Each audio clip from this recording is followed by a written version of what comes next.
Iran యుద్ధంతో Hormuz జలసంధిలో చమురు, natural gas నౌకల రాకపోకలకు అంతరాయం ఏర్పడుతుంది. పశ్చిమాసియాలో ముదురుతున్న యుద్ధం ప్రపంచ చమురు సరఫరాను అతలాకుతలం చేస్తున్నాయి. వ్యూహాత్మకమైన హర్ముజ్ జలసంధి మూతపడడంతో సౌదీ అరేబియా, యుఏఈ వంటి దేశాలు తమ ఎగుమతుల కోసం ప్రత్యామ్నాయ మార్గాలను అన్వేషిస్తున్నాయి.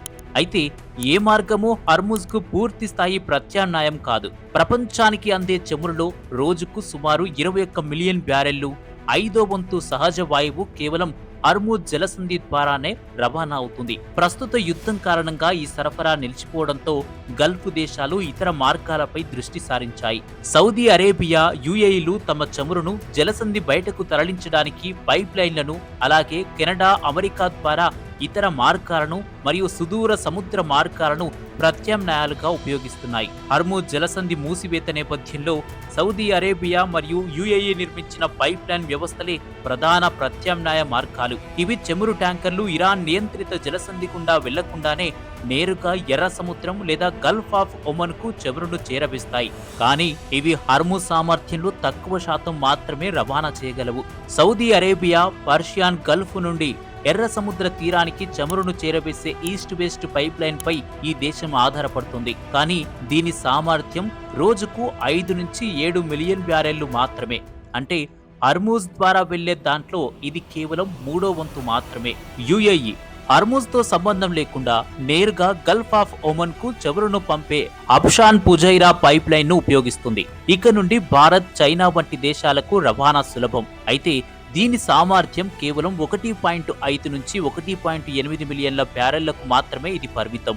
ఇరాక్ ఈ దేశానికి ఎర్ర సముద్ర మార్గం లేదు. ఉత్తర ప్రాంతంలోని కిరెక్ సిహాన్ పైప్ లైన్ ద్వారా తుర్కియోకు చమురు పంపాలని చూస్తున్నప్పటికీ ఇది చాలా చిన్నది. హర్ముజ్ కు బదులుగా ఎర్ర సముద్రాన్ని వాడుకోవాలని గల్ఫ్ దేశాలు భావిస్తున్నా అక్కడ కూడా ముప్పు పొంచే ఉంది. గతంలో గాజా యుద్ధం నేపథ్యంలో యెమెన్లోని హౌతీ తిరుగుబాటుదారులు ఈ మార్గంలో వాణిజ్య నౌకలపై దాడులు చేశారు. హౌతీ తిరుగుబాటుదారులు ఇరాన్ కు మద్దతుగా ఉంటారు. దీంతో ప్రస్తుతం మౌనంగా ఉన్న హౌతీలు ఏ క్షణమైనా రంగంలోకి దిగొచ్చు. గల్ఫ్ దేశాలు ఎర్ర సముద్రాన్ని ప్రత్యామ్నాయంగా వాడటం మొదలు పెడితే ఇరాన్ ఆదేశాలతో హౌతీలు మళ్లీ దాడులు చేసే అవకాశం ఉంది. కువైట్, ఖతార్ వంటి దేశాలు పూర్తిగా హర్ముజ్ పైనే ఆధారపడి ఉన్నాయి. ప్రస్తుత పైప్ లైన్ల సామర్థ్యం తక్కువగా ఉండటం, మరోవైపు ఎర్ర సముద్రంలో హౌతీల భయంతో ప్రపంచ చమురు మార్కెట్ కు మున్ముందు మరిన్ని గడ్డు రోజులు తప్పవని ఆర్థిక నిపుణులు హెచ్చరిస్తున్నారు.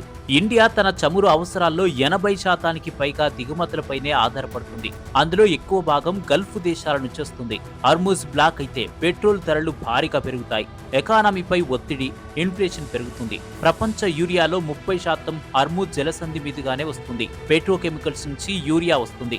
ముడి చమురును శుద్ధి చేయడం ద్వారా పెట్రోకెమికల్స్ తయారవుతుంది. ప్రపంచ మార్కెట్ల నుంచి 30% యూరియాను తీసివేస్తే ప్రపంచ ఆహార భద్రతపై తీవ్రమైన ప్రభావం చూపనుంది. ప్రస్తుత పరిస్థితుల్లో ఇరాన్ తన మిత్ర దేశాలైన భారత్, చైనా వంటి దేశాల నౌకలకు పరిమిత అనుమతి ఇస్తున్నప్పటికీ ప్రత్యామ్నాయ మార్గాలపై ఆధారపడటం అనివార్యంగా మారింది.